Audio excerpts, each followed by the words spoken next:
Okay, so we on to our second guest for this episode, my good friend Bria. How you doing, Bria? I'm doing good today. Nice sunny day outside. So speaking on R&B and music, who better, Brandy or Monica? Who's better? Now Singing you gonna vocally, start me off vocally. stressed out. Vocally, Brandy is better. You look at you. Yeah, Yeah, that was the right answer. Yes, yeah, yes. I posted that. Vocally, Brandy is better. So what does Monica do better? I think category wise, Monica has a better body of music. You think so? For real? Yes, and I'm speaking like albums wise. I think Brandy had a good run when she came out. When she transitioned into acting, I feel like her music still was good. Like she had like Dark Child, she had Kanye as producers, so she still had a good run. But I think Monica's category overall, like she had Jermaine Dupri, she has so many people. I think her music category is better Do you think overall. In the '90s, they could go toe to toe music category wise, but Monica's continued career, I think her overall catalog is better. Do you think Brandy family held her back at all? Um, I don't know. That's difficult to say because it's on one side, yes, could they have held her back in ways? Yes, but at the same time, I believe what she has been able to sustain within her career has also been because of support. Like her dad is her vocal teacher, her mom is a manager of hers, and her mom is like no bullshit. So I think it's both a little bit. I think they may have held her back in ways because she's the oldest, and I think Brandy cares about her image. She cares about what people think about her. And when you got people in your ear telling you like, yeah, these are the things you need to care about, especially I think like older people in their generation more so are big on like aesthetics, and even just that generation of music, they're big on aesthetics. They're big on how things look, the optical illusion of it all. So I think yes and no. In ways they may have held her back. I think also they could be the reason for how she's been able to be grounded. Because if you look at her brother, I think her brother is a clear sign of how, in ways, they've held their children back. One of them just took the path of crashing out, and one of them crashes out behind the scenes, if that makes sense. Hmm. Okay. So speaking on that, do you think Ray J need therapy?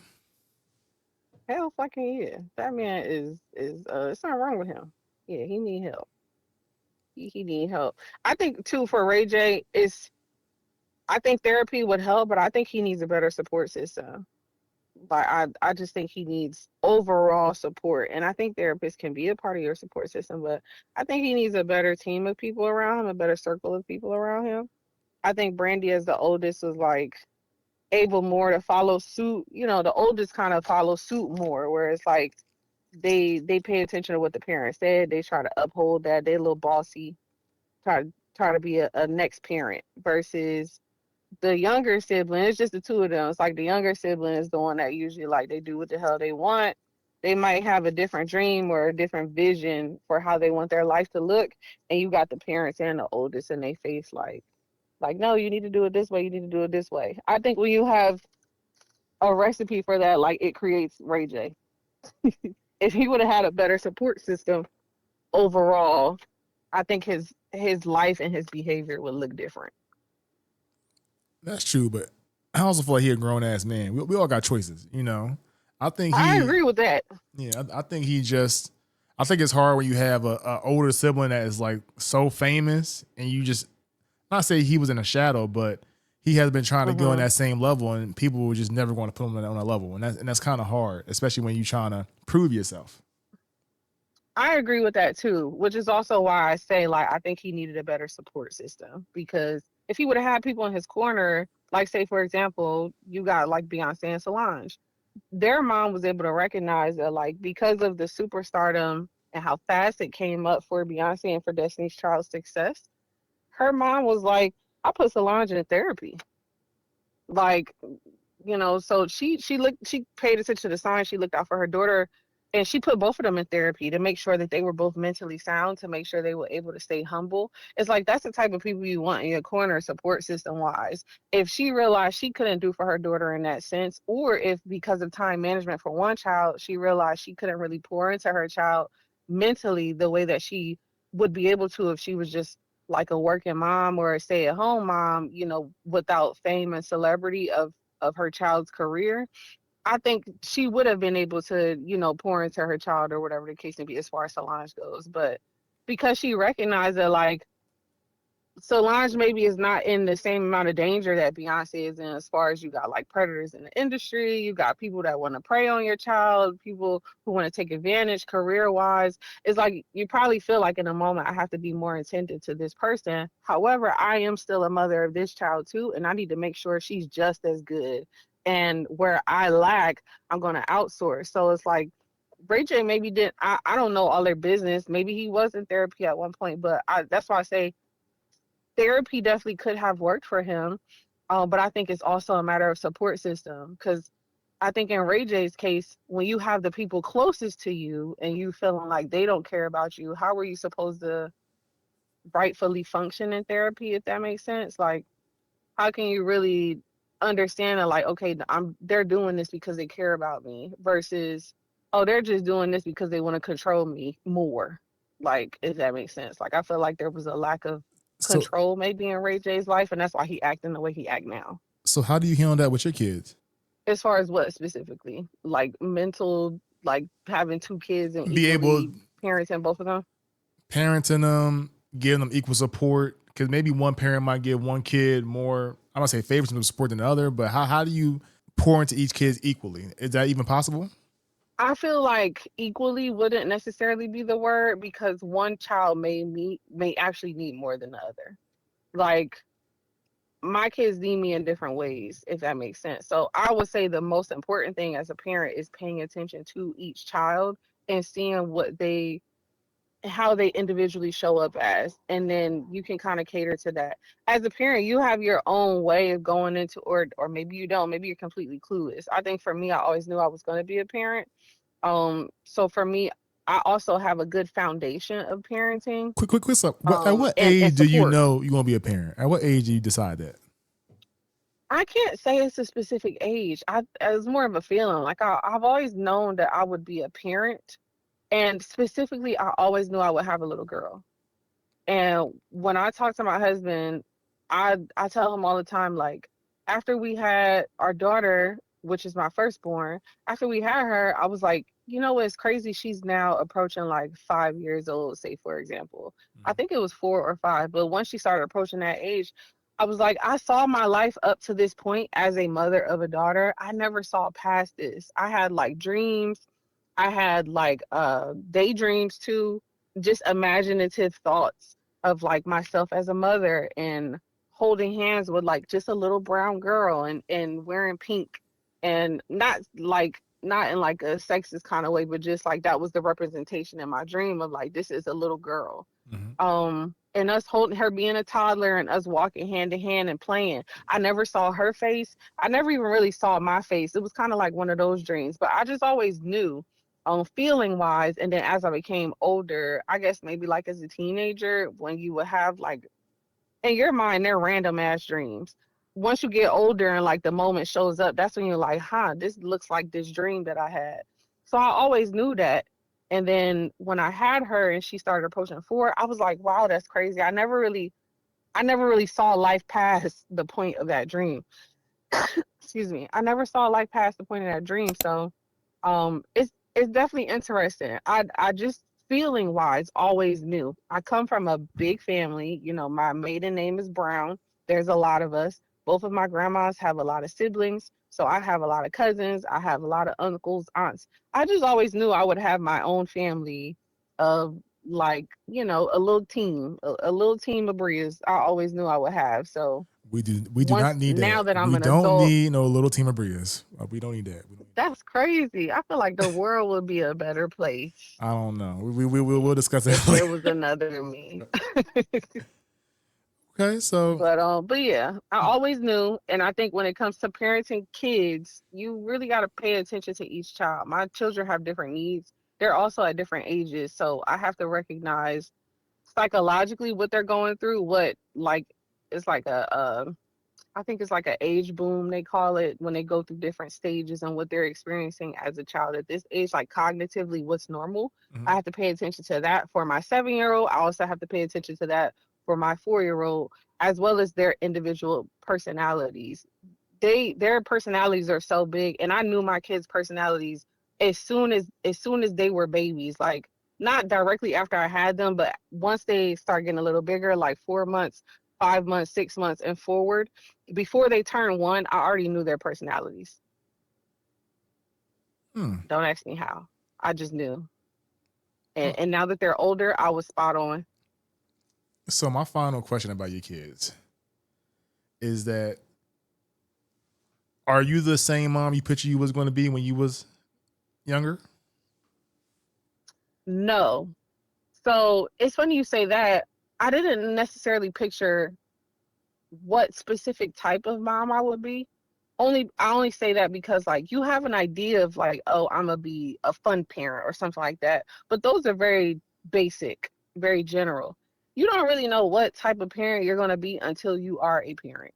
You can have as many ideas in your mind, in your head, and honestly, once you have a kid, it may apply to the first kid. The exact parent you thought you was gonna be, you might be that for the first child. After you pop out one more, two more, three more, like, your parenting changes, your mentality changes. So I can't say specifically I knew what type of parent I would be. I did know, though, that I wanted to be an open-minded parent. That was the most important thing, and that didn't necessarily come from my own ideology. Being an open-minded parent came from my experience as a child with parents, if Hmm. that makes sense. So So once I experienced my parents' closed mindedness, I knew that this is something that's important to me as a child. And I don't want my children, or hell, my friends, my nieces, nephews, whoever, I don't want them to feel the same way. So I'm going to take my experience and flip that into a lesson and make sure I apply it to once I become a parent or niece and nephew, whatever. okay. So how do your parents affect you? Life was ghetto in Deer Park. It's um, a very nice house, very nice neighborhood. What can we get though about that? um, I mean, without like putting their business out, well, I can say generally, my father was an alcoholic. Mhm. Um, and that was something that in that very nice house, that was something that I was dealing with behind closed doors. There would be times that, like, the cops was at my house, and I would go to school the next day, and people, my house was right in the front too. So Mhm. you gotta, if you walking anywhere to your house past, like, going to Millbrook, going, to Hawthorne, you have to pass my house. So going to school the next day and people being like, "Oh, I saw cops outside your house," and I'm like changing the subject, like, okay, like, worry about your house. Yeah. And I know it was coming from a caring place, but it's like, it's not really. It's a problem that's happening in my house, but I'm not the alcoholic. How do I really answer this question? I don't have an answer. I don't even really know what the hell is going on, really. Like, I understand what I'm witnessing in my household, but once a person is a addict, you can understand why they're an addict, like, if you hear their story, but it still doesn't make sense to, especially you as a child experiencing them an addict.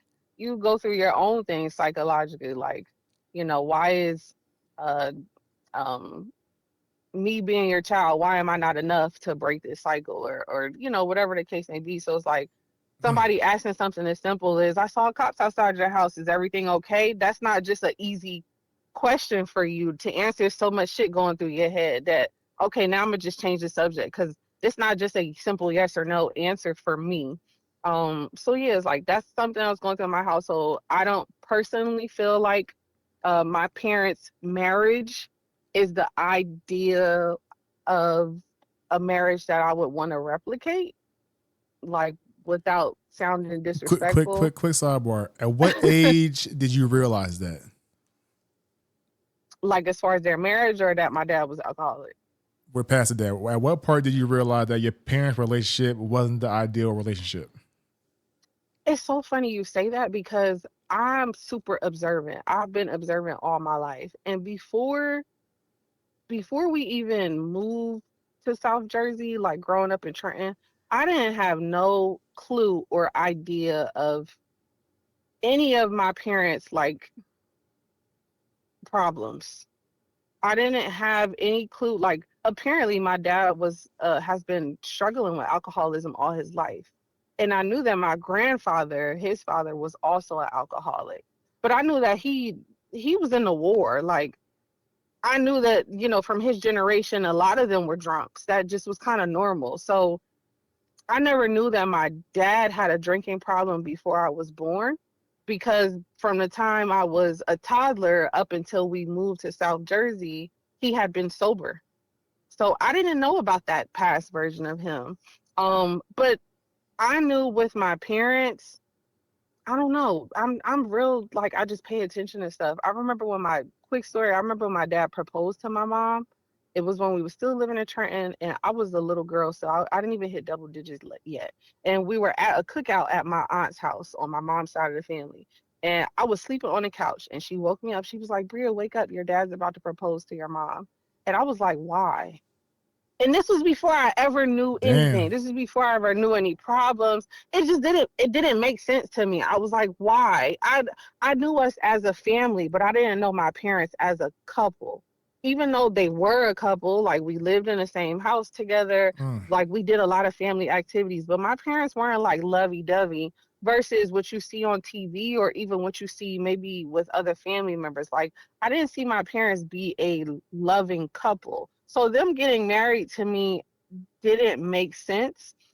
But I didn't that stands out to me like, cognitively now that I'm old enough to recognize that. But as a child, I didn't even realize what I was saying when I said why. I just knew that it didn't make sense to me. Can I ask a And question real quick? I woke up, yeah. So you saying that, and that you're in a relationship right now, you're grown. Do you feel like maybe what was portrayed on TV wasn't really what was a loving relationship? Maybe that was just some kind of like imaginary, or do you think that is a type of love out there somewhere where a couple is always affectionate, loving toward each other? Because growing up, I had the same thing. Like my parents Mhm. wasn't affectionate. I think at the age of 12, my dad stopped sleeping in the same bed with my mom. I only saw them like my dad would give my mom a kiss on the cheek like on an anniversary, but that was it. So for me, like I Mhm. never really seen love between them two besides what they poured into us. But at that point, I really didn't care Right. about it though. But you talking about that now and me talking about some other people in our neighborhood, we had a lot of the same experiences. And I feel like Mhm. it kind of affected us whether we wanted to or not. Do you feel like a kid looking at that is just looking at it from a fantasy kind of perspective, or is love can be different in that type of way? I think it's so I'm looking at those questions differently. I feel like a child absolutely can have a different perception of what they're seeing of their parents. I do also equally think that children are not slow. And when I say that is children only understand love one way. That's time spent. Like that's like how we have love languages and we understand psychology a little bit more when it comes to adults. A child does not understand yet that when you give me affirmations that means that you love me. They just understand this you're spending this time to give me affirmations, like you're in my face, you're here right now, you're present.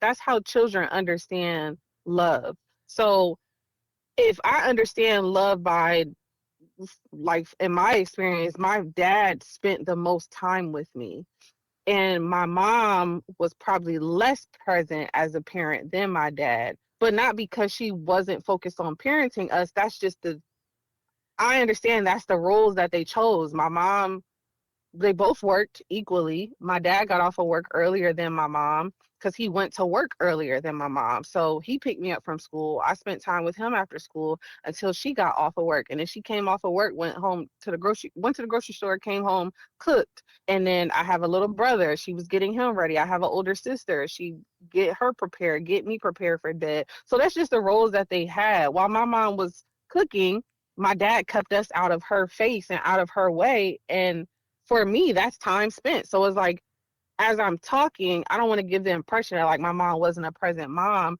That just was the dynamic. And I understand that now as an adult. As a child, though, it's like, well, I spend time. If you ask me, like 7, 8 year old me is like, well, I spend most of my time with my mom, with my dad.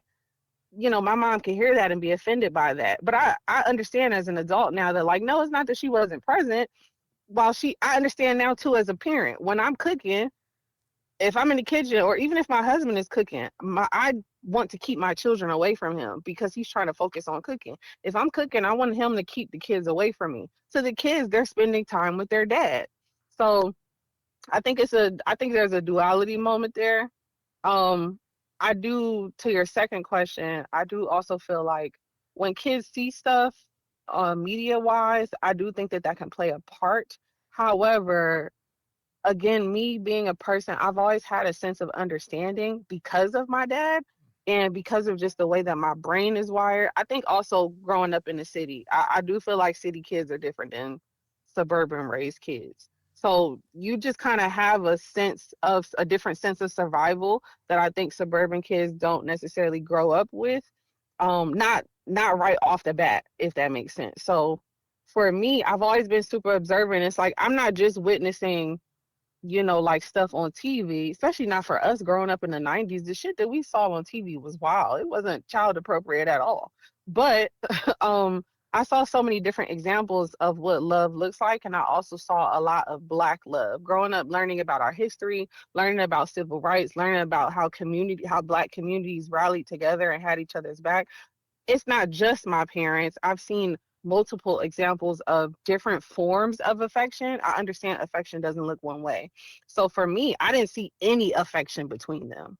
It was more so like it just seemed like a live-in co-parenting type of thing. I guess now as an adult, if I think back and put words to it, that's more so what it looked like for me. It looked like they were partners who like was raising their kids together. And my So question is I this, because you said you kind of, I don't know if we said it today or we talked about it before, but you said you kind of wish they had a divorce, right? Did you say that one time? I forgot. I forget. Yeah. Okay.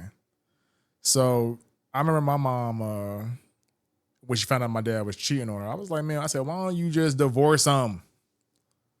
And she was just like, it's cheaper to keep him. But honestly, I really think the deeper thing is I think she still loved that man. You know what I'm saying? And Mhm. I think sometimes over time, the foundation might still be love, but like the parts on top of it might just change, you know? Mhm. And I think it's so interesting because my mom was in the hospital bed when she had dementia, when she was passing away, and my dad was there every day. And I feel like only somebody Mhm. that loves you will do that. So I don't know. Do you feel like maybe in your situation, do you think maybe you and Jamil relationship might change over time? Maybe 15 years later, it might evolve into something that you might not recognize today? I mean, I can answer that in live time. Like we're going through transitions right now. Our relationship is nothing like what it started as well as we both individually are in therapy. So he's not dating or married to the person that he originally married. I'm not the same person. Well, we've been married for coming up on 8 years now. We've been together a total, I think, since 2012. It's like 13, 14 years or some shit like that. Damn. I can't keep up. But like I'm not the same person that I was at, 18 when he met me. I'm not the same person who I was when we like officially started our relationship at like 20 years old. And even fast forward, if you was to have me and Jamil together, we will both tell you our relationship, we within the first 5 years of our relationship, I would say the first 3 years, we didn't even get to be a couple the way that couples would spending time getting to know each other. Like I wouldn't even say our relationship really started until year 4. And I know that it sounds confusing to people who don't understand our story, but like there's so many situational things and nuances that happened outside of us as far as family, as far as friendship, support, that our focus was just kind of elsewhere, but we were still friends. So that sustained our relationship in a sense, if you could say. that sustained those first 3 years. But we weren't able to prioritize really focusing just on their relationship. About time we got to do that, it was probably like year 4. And then we got engaged like 5.5. Um, so it's like our relationship is different. I'm not the same person that he married. I'm a my morals are the same. My boundaries are the same, but I've had to learn to let up on my boundaries. That automatically makes me a different person. I don't have the same confidence that I had before. I've been through things in my life that have boosted up my confidence and also knocked it down. I'm working on self-esteem in therapy right now while also having a 7-year-old that I'm trying to build up her self-esteem. So it's like I'm not the same person. Our relationship is not the same. So I don't have a false expectation that relationships are supposed to look exactly how they look. When people give advice like, "Oh, continue doing what you were originally doing," you start off the way that you start off in relationships based off of your needs right then and there. Your needs change as you grow into as an adult. When you first start working a job, yeah, making $15 an hour is good enough for right now. I only got what my cell phone bill I got to worry about. I ain't got to pay for a car, blah blah blah. When you fast forward 10 years later, $15 don't work now. I now have a mortgage. I now have this. So it's just transitions. Like your needs change. If all you needed to be in a relationship was somebody to show you some attention, somebody to love on you, that should not still be all you need moving forward. So it's not that simple as just, oh, I started buying her flowers when we were younger. I need to still continue doing that. That's cool too, but it's not that simple. So no, I don't feel like people's relationships, if I'm remembering your question correctly, I don't feel like people's relationships are supposed to look the same. I also don't feel like people should have a false expectation that you're going to be married to the same person forever. Like it's the same vessel, it's the same physical person, but no, you go through ups and downs that affects you.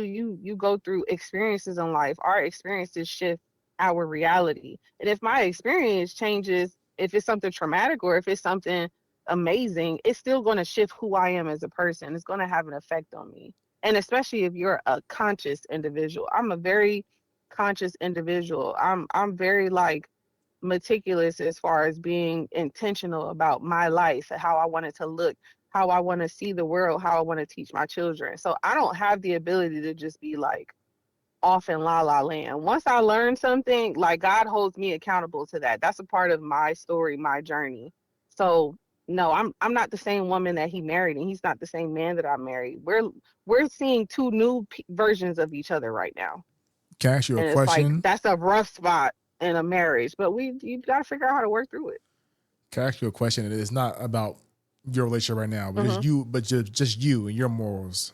Are you the type Mhm. of person that I'm gonna get married and I'm gonna see it all the way through? Or are you the type of person like, hey, if I do see something that concerns me, that I will get a divorce? It's so funny that you asked that because I always felt like I would like to say I believe in my core that I'm the type of person who genuinely wants to get married once and be married. I believe that to my core. However, I also believe that, and I have to be realistic. So I am equal parts optimistic and equal parts realistic as fuck. And for me, I cannot believe that it is realistic that forever is a guarantee, if that makes sense. Mm-hmm. And that could be whether we choose to divorce and we're still alive, or that could be one of us passes away. It's like I try to leave room for these possibilities because I don't know my future. So it's a weird it's difficult to answer that question. Like I believe that I would want to just be married to my husband. I do also like we're open enough, we have therapy, and it's like I'll let him know like the shit that we're going through. Like I don't know if you ever see like Kev on stage and his wife Melissa, and he said he was with a group of like married friends, and they were like, if you guys didn't work out, would you get married again? And he was with like the males in the marriage, and they all were like, hell no. And I relate because it's just like you poured so much into this individual, you don't think you got nothing left to pour into anybody else.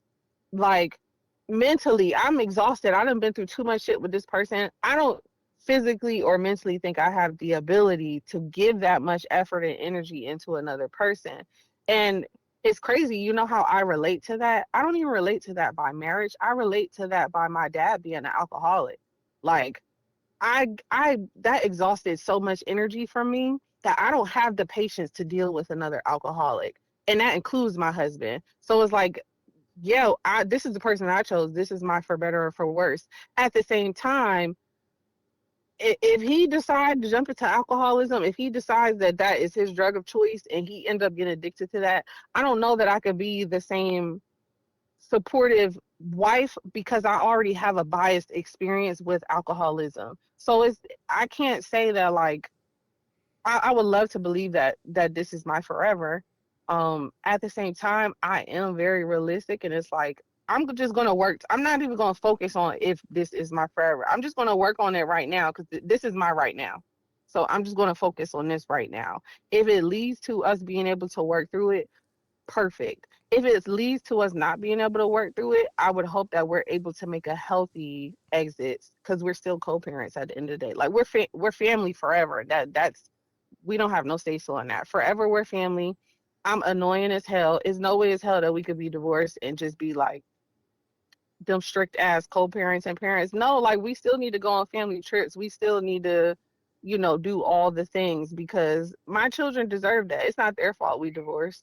So like for me, I'm not just we have separate birthday parties. Like fuck no. I don't care if you get remarried. I don't care if I get remarried. We all gonna be up in this bitch together. Like that's my ideal.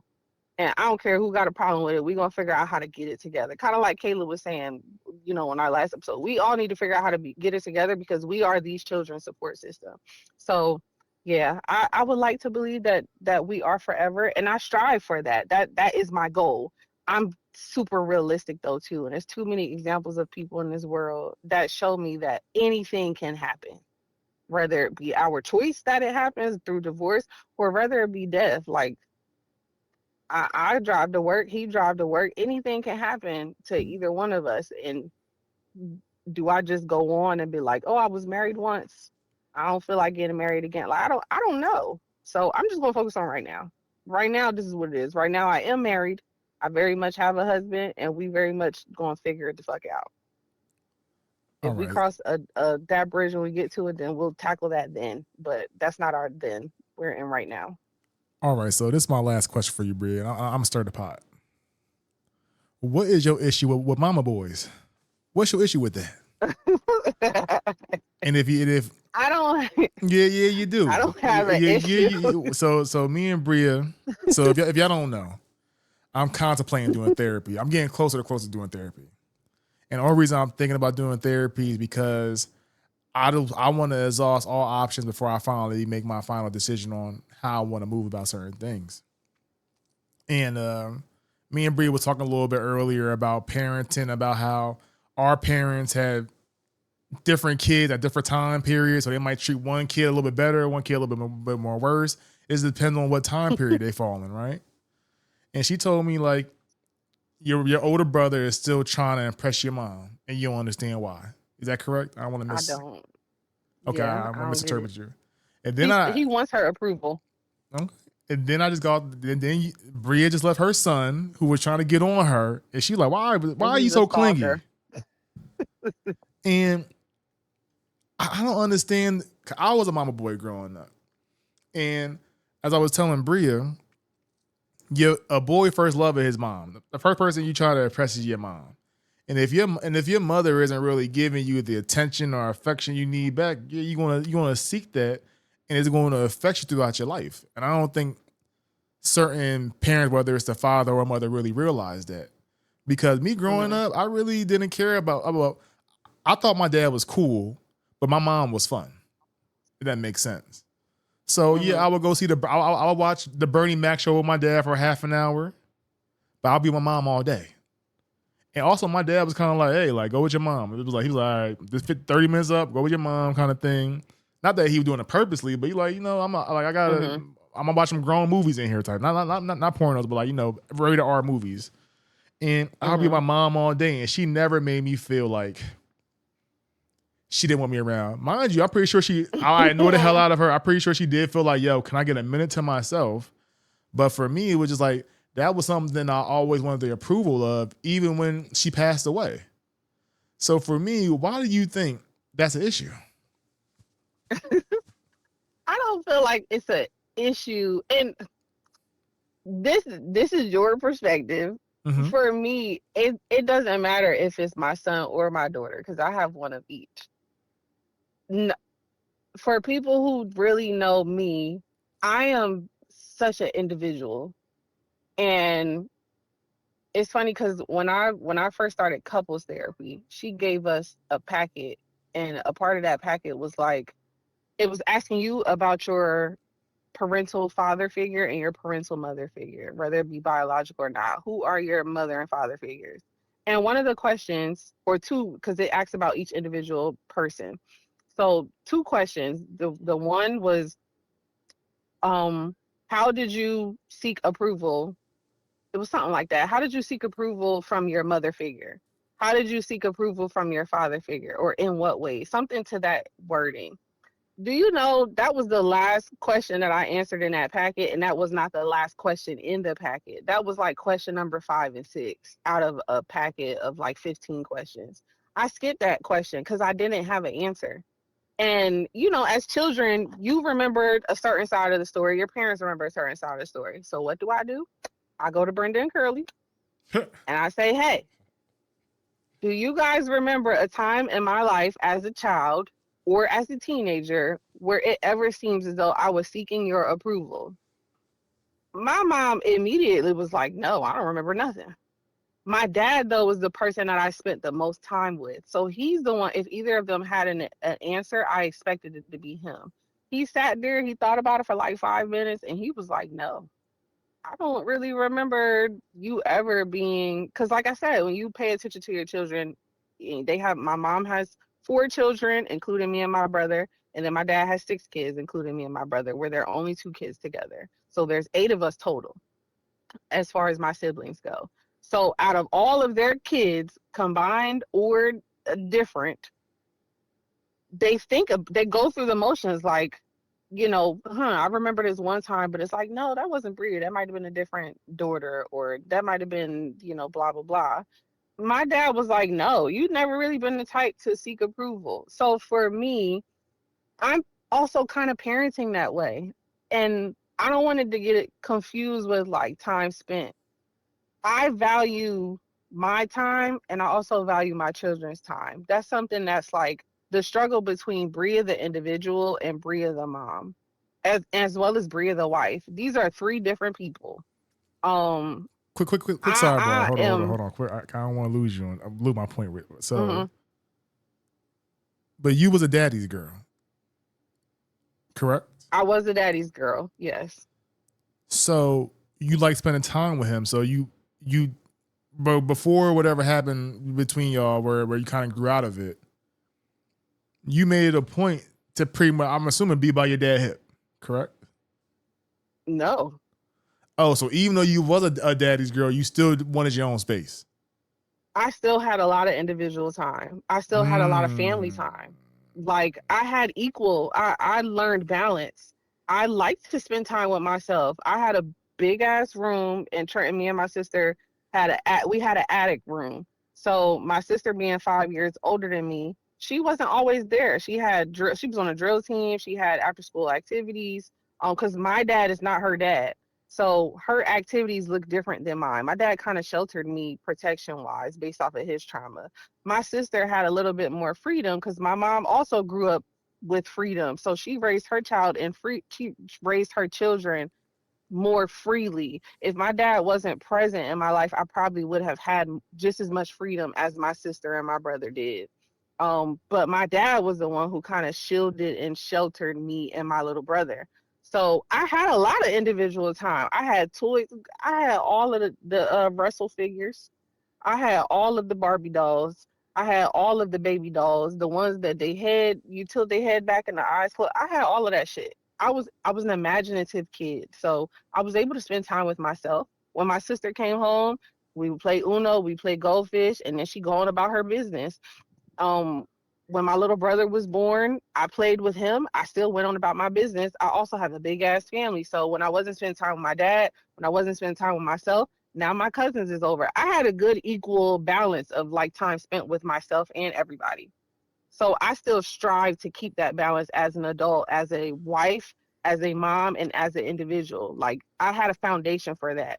And then even taking it a step further, when we lived in Trenton, like I said, I shared a room with my sister. When we moved to South Jersey, this is the biggest house I've ever been in my life. So now all three of us, the kids that lived with my parents, all three of us had our own rooms now. So I went from sharing a space to now having my own space. I had balance. I went from living in a city to now living in the suburbs. I had enough balance to know, okay, this is what I liked about living in a city. This is what I like about living in the suburbs. Same thing. This is what I liked about spending time with my dad. And this is what I liked about spending time with myself. Spending time with my dad that was his foundation for his children. I can't necessarily say that was all me wanting to be around my dad. My dad wanted to be around me, like he wanted to be Bria, around his come on, Bria. kids. So there's nobody you remember growing up that you was like, yo, I want to be by this person's hip. There's nobody. No, I really don't. Mm. I didn't have like, I guess you could say, I mean, I don't want to say idols, but like I didn't have idols in that sense. I had enough balance. Like I said, I had a big ass community. My family is huge. My question to you is this: do you feel like you're a unique case when it comes to this? Then,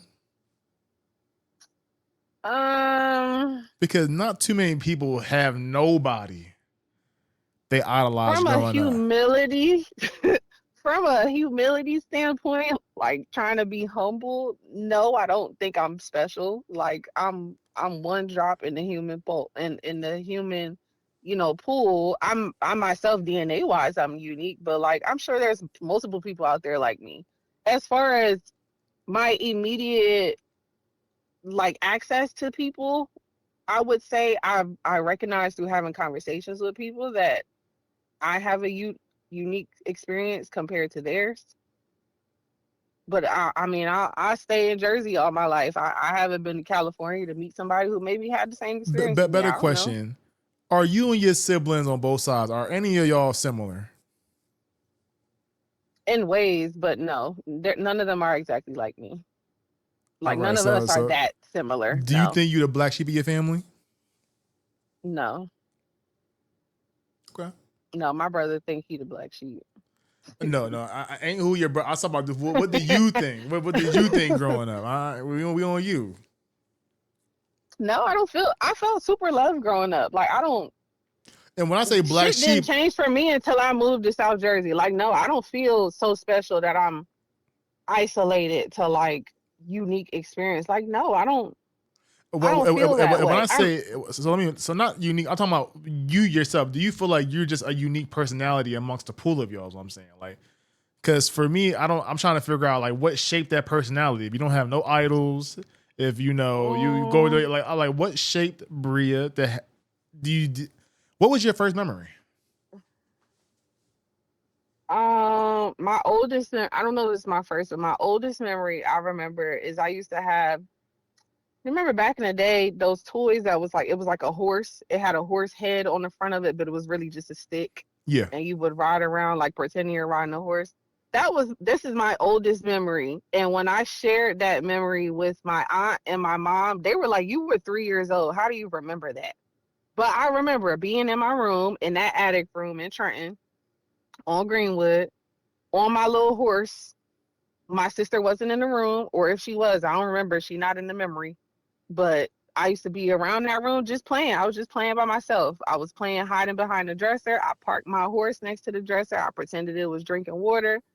I walked back like old western. That's my oldest memory. And apparently I was 3 years old when I had that horse.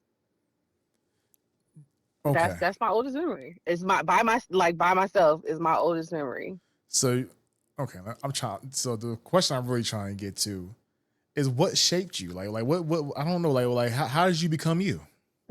I have no idea. See, I have no that's idea. very unique. I know because my thing I know what shaped my personality to today. But for me, it sounded like you already had a personality out the womb.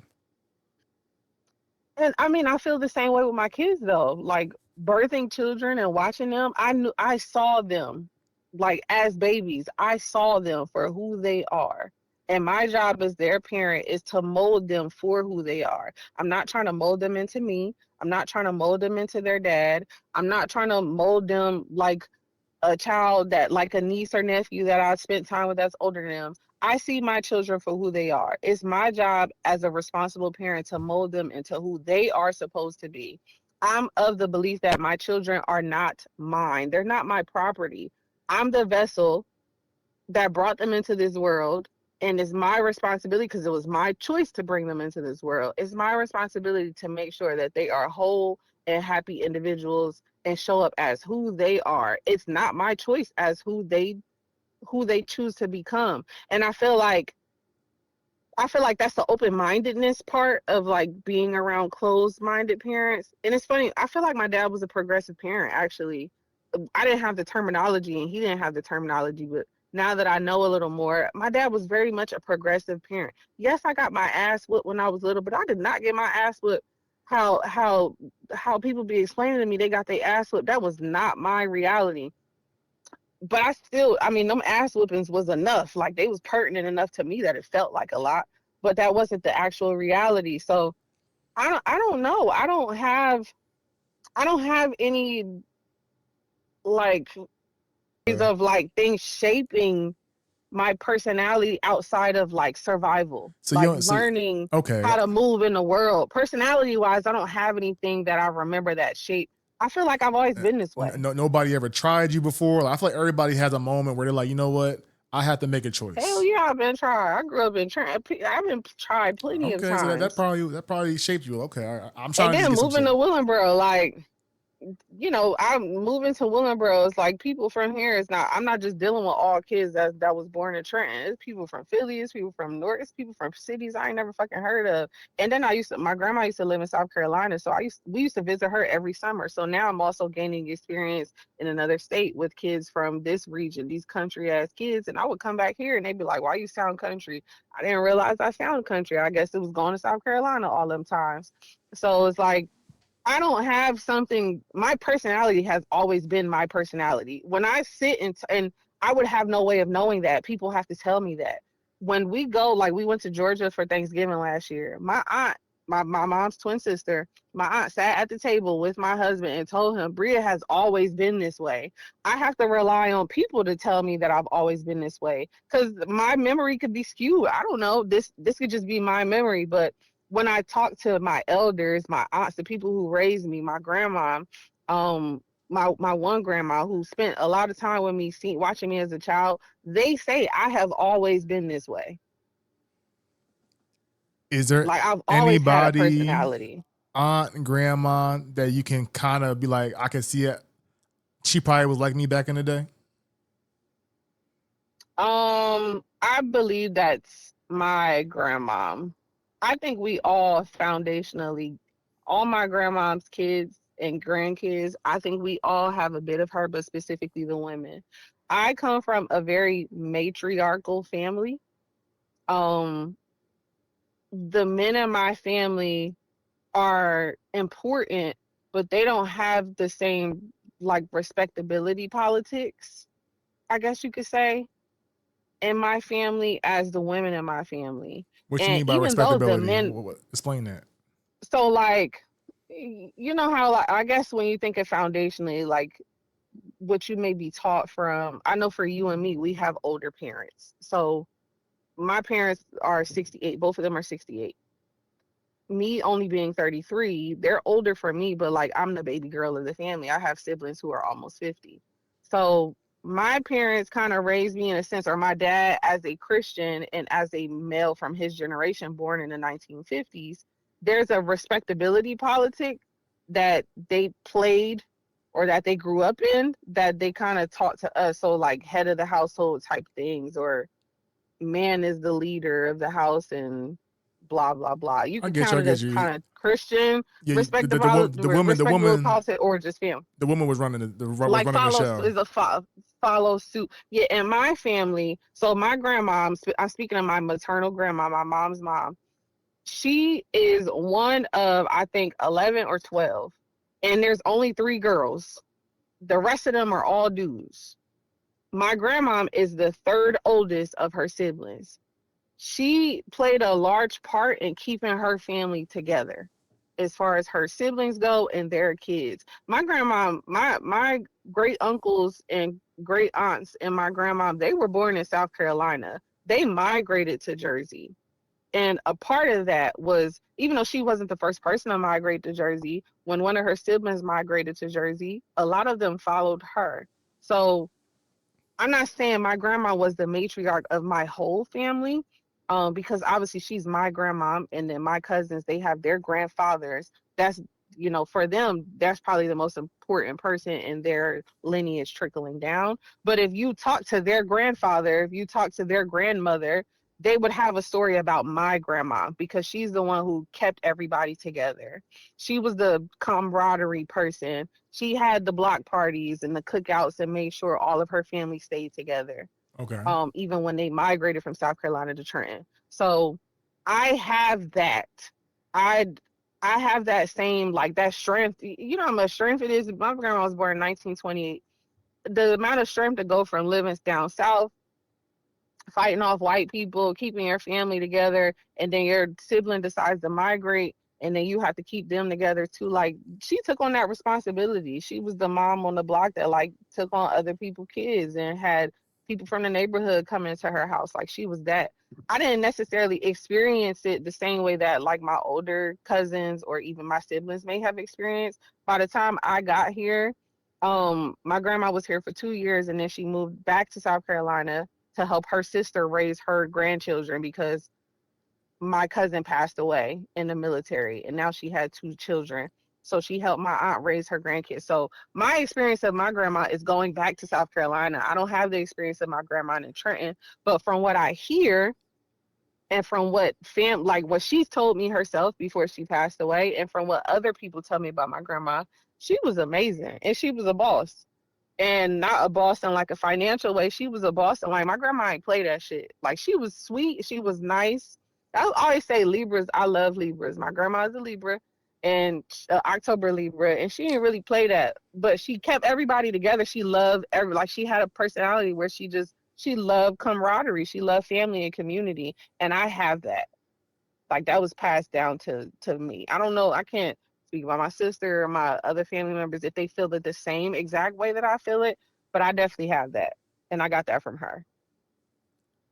And my strong personality, I think, is also her, a combination. Do you think a family based off matriarchy negatively impacts the men? No, I Like the think if boys you growing have a up. responsible, no, I think if you have a irresponsible matriarch, then yes.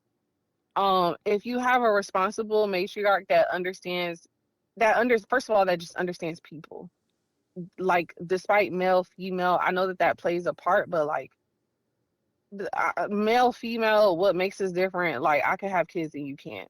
Like, socially, our experience make us different because society has placed these roles on us. Emotionally, though, we go through the same shit. Our hearts is pumping the same fucking way. We feel the same anxiety, we feel the same shame, we feel the same insecurities. Like, I look at male and female socially because that's the society that we live in. So I have to, for survival wise, I have to pay attention to how I'll raise my son in this society because of how society views my son as a boy. I have to pay attention to my daughter as a girl because society views her this way. If I lived on a fucking island in Timbuktu and it wasn't nobody else around, there wouldn't really be too much different as to how I was raising my children, except biologically. Hormonally, when my daughter changes, she's going to get her period. My son will never experience that, but hormonally he's going to go through a change too. I have to address them biologically that way, but mentally there's not a real mental difference biologically until societal shit comes into play and how it affects our brain and how we do things. That's my belief. And it's not a fantasy belief. It's based off of the science that I pay attention to, listening to scientists, listen to psychology. So with my back to your question, if you have a responsible matriarch who pays attention to individuals and pays attention to society the way that I'm explaining it, then no, you're gonna raise a healthy boy. Will there still be a point that he needs a male figure, a father? A responsible matriarch acknowledges that, and I would acknowledge that my children equally need their father, and for different reasons. My children equally need me, and they'll come to a point where they need me for different reasons. Like it's a difference. I grew up a daddy's girl, but as a woman, I relate more to my mom now than I ever did as a child. And my dad wouldn't I wouldn't be able to relate to him as a man. I'm not a man. So each parent is important, and I think a responsible matriarch can recognize that. I think you can raise a healthy man, and even if you don't have the resources to have a present father figure or a healthy father figure in his life, as a matriarch or as a woman, and I mean vice versa, as a man, if you have this same mindset to understand, I can't give my daughter all that I can give her, she's missing a mom, but I can outsource. Your matriarch, your father figure may not be your biological father. It could be your uncle. It could be your neighbor. It could be a mentor. Like a responsible matriarch will understand that, I believe, and will still be able to successfully aid in raising a man to be a responsible man. But a part of that also is understanding that a responsible man is eventually going to need another man in his life. Okay. So my last question to you, Bria, is: do you feel like you're doing a good job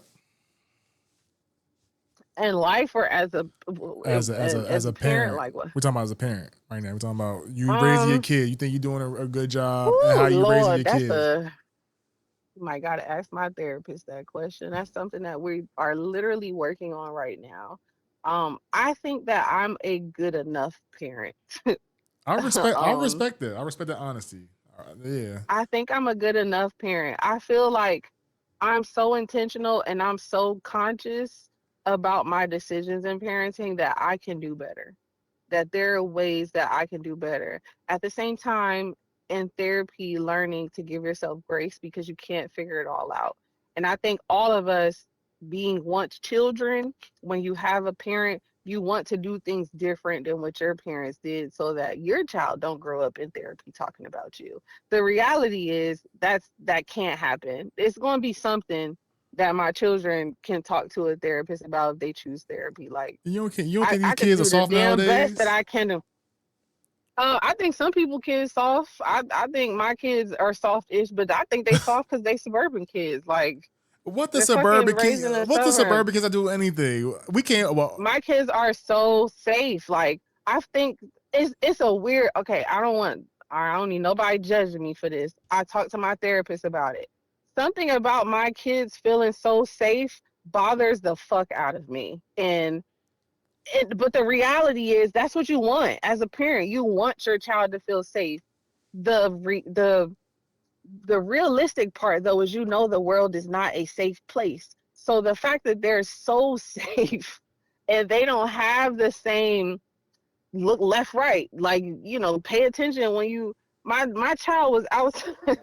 My daughter was outside on the sidewalk and a car stopped in front of our house. She was not paying attention to this fucking car. Like I'm watching the car and I'm also watching her. She is in la la land. She's that damn safe. And it's alarming to me that I'm safe now too. I mean, yes, anything can happen anywhere, but I'm safe now too.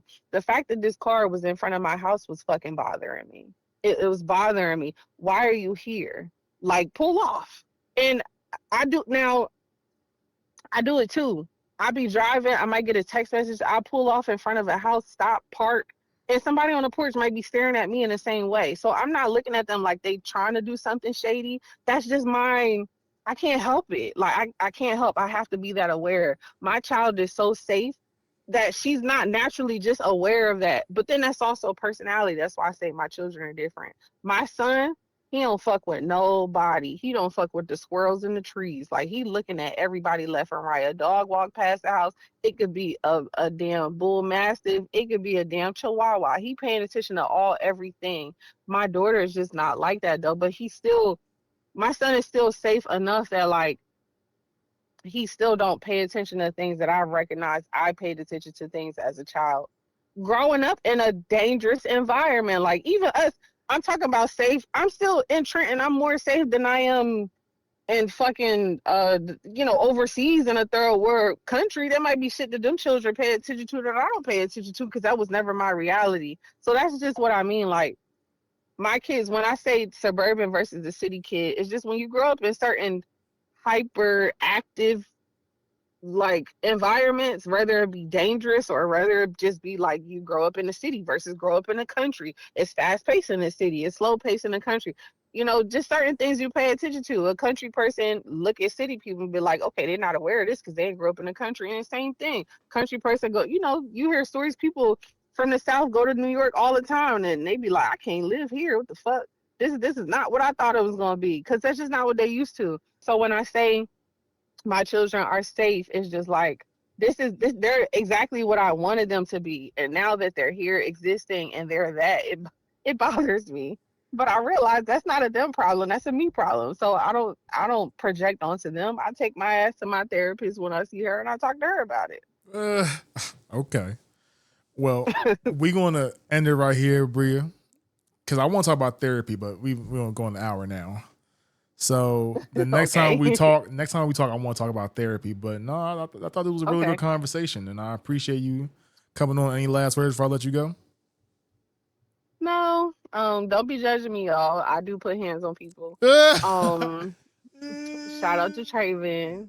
I just want to say publicly that Traven and I are friends. And Traven used to deny our friendship.